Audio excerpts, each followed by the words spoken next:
Biz 2005-жылы жанагы Кадыржан деген сепаратисттин жерин мыйзамсыз басып алганбыз. Эми ачык айтышыбыз керек биз аны.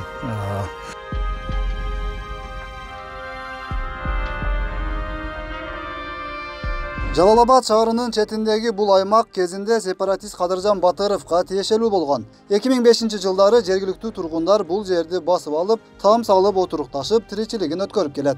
Айрымдарынын Жалал-Абад шаарына коюлган каттоосу жок болсо, кээ бирлеринде андай каттоолору бар. 400дөн ашык түтүн жашаган бул өндүрүш аймагы Жалал-Абад шаарына карайт деп айтылып келет. Бирок эч бирине кызыл китебин берип, тийиштүү камсыздоо иштери жасалган эмес.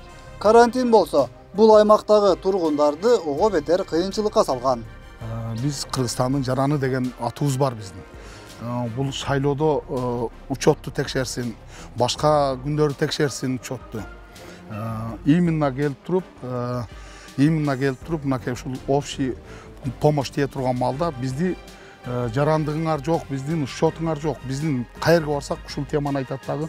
Мынакей ушунча тенелер, мына жерде орларыбыз бар, карыларыбыз бар, жаштарыбыз бар. Күнүмдүк 10 сом, 20 сом таап келип жашаган адамдарыбыз бар бу жерде. Мына ушулардын көйгөйү такыр чечилбеди. Элге ушул коронавирус бүткүчөңдө элге жардам кылып турса, элден кийин, ошо коронавирустан кийин эмне кылса ошо кылсын, эл өзүн өзү багуулат, Кудай кааласа. Пенсияларын ала албай, кимге кантип кайрыларын билбей жүргөндөрү да арбан. Жок дегенде ошол акчаны алсак, бир аз болсо да жардам болмок деп турушат. Өгөйлө болуп калдык да, биз эч ким карабайт. Анан керек болгон убакта келишет. Биз керек болгон убакта. Анан кийин жок эч ким. Айылдагы пошталардан аласыңар дегенине 2 апта 15 күн болду.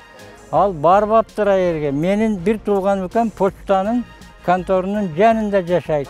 Айерге барбаптыр. Поштачы айтыптыр, мага эч кандай кабар келген жок, тизме келген жок, акча келген жок. Анан мен эмнени берем силерге деп. Банкка мен кайта-кайта барып алып бардым. Жок дейт. Жок, биз ошо жака жөнөткөнбүз, ошо жактан аласың. Үйүңдө булк этпей отур дейт. Үйдө кантип отурасың ачка калсаң? Ачка болсоң өзү эле айдап чыгат экенде үйдөн. Банктын эшигине 4 номер жазып койгон экен. 4-төнө тең телефон чалдым, ошо пенсия тууралуу да. 4-төнө тең телефон чалсам, номер туура эмес терилген деп звонок кетпей койду. Эмне үчүн номерди жазат дагы туура эмес жазып коет айерге. Башыбызды айлантпасын дегени да. Аймактагылар шаардык мэрияга кайрылышкан. Шаар мэринин маалымат каражаттары аркылуу шаарда каттоосу бар жогуна карабастан азык-түлүк жагынан жардам берилет деген сөзүнө ишенип, үмүт кылышканын айтышат. Биз шаарга карайбыз.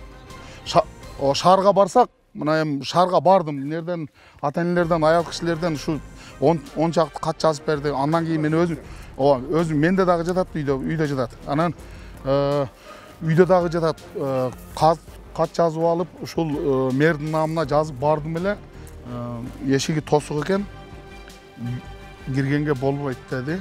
5 күн 6 күн мурун бардым, бир 10 чакты катындын немесин алып бардым эле. Каттарын, телефондорун. Эми жок дегенде ушул бир мага бербегиле, күчтүүлөрүнө бербегиле, ошол жерде айылдын арасында кыйналган адамдар бар. Ушуларга бергиле деп туруп бардым. Бербеди. Управага жөнөттү. Управага барсам, жок, силер айырда арыз кагышлы айыл өкмөттөнсүңөр, силер ошол жактан аласыңар деди. Биз карантинде нерден алайга, чаткалга, көрүнгөн жакка, барпыга, эч жака барбайт. Бир помощь алам деп канча деген нервиңди жок кыласың.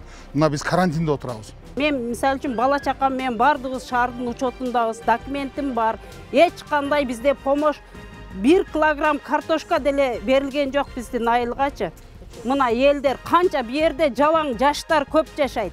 Бардыгы ата-энесинен бөлүнүп чыккандар. Эч кимдин бир мындай мамлекеттин ишинде иштеген адам жок да. Бардыгы күнүмдүк таксовать этишет, базарга чыгып араба тарткандары бар. Ошолор күнүмдүгүнү таап балдарына 2ден нан таап келчү эле. Азыр ачка калган элдин бардыгы ушинтип көчөгө чыгып калдык да. Даже ичкенге суубуз жок да биздинчи.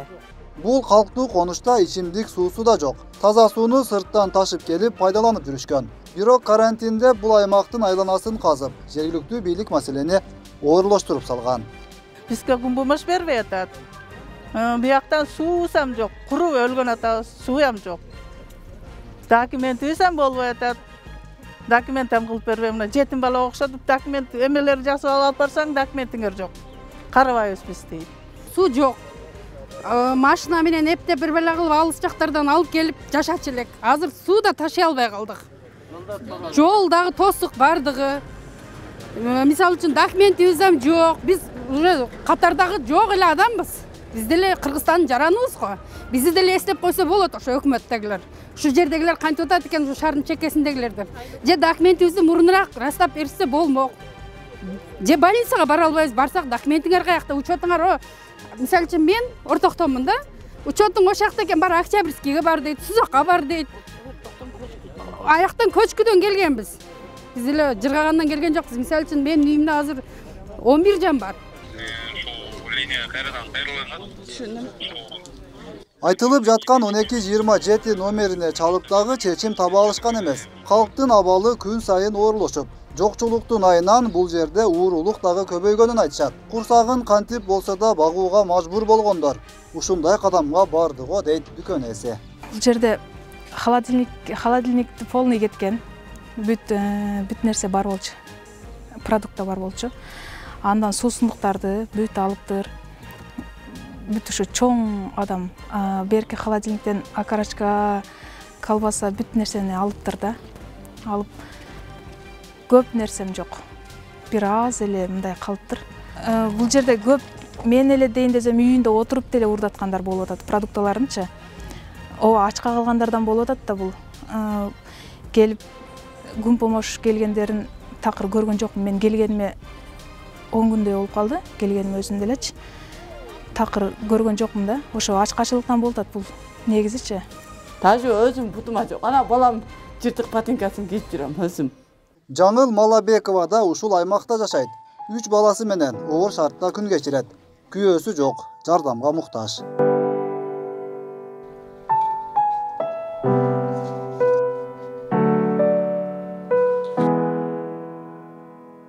Кыйналып кетем, ыйлап кетем да. Анан кийин ушу жашоолорум ушу. Балдарым болсо үчөө отурам. Суу болсо жок, мына кап-кара паласта отурам. Өзүм. Киши кара келсе уяласың ушуну. Жууганга суу жок. Эчтеке деме боло албай. Даже өзүм бутума жок. Ана балам жыртык ботинкасын кийип жүрөм өзүм. Эчтеке жок.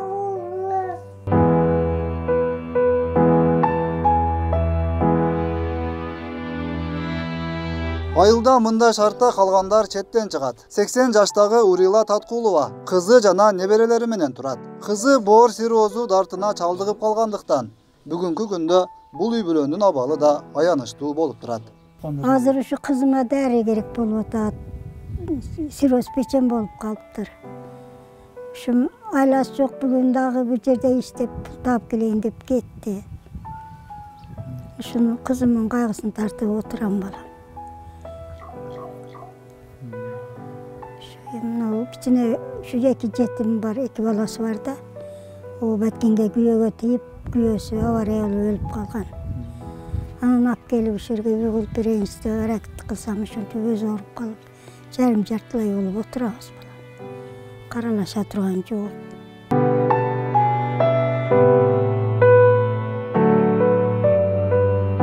Жашоочулар эгер өлкө президенти кийлигишпесе, жергиликтүү бийлик тарабынан жогоруда айтылган маселелер чечилбейт деп эсептешет. Маселенин баары дал ушул жергиликтүү бийликтин кайдыгерлиги жана адилетсиздигинде жатканын белгилешет. Эң кереги күн помош керек болот. Өткүрбек Рахманов, Акниет Кеңешев, Регион.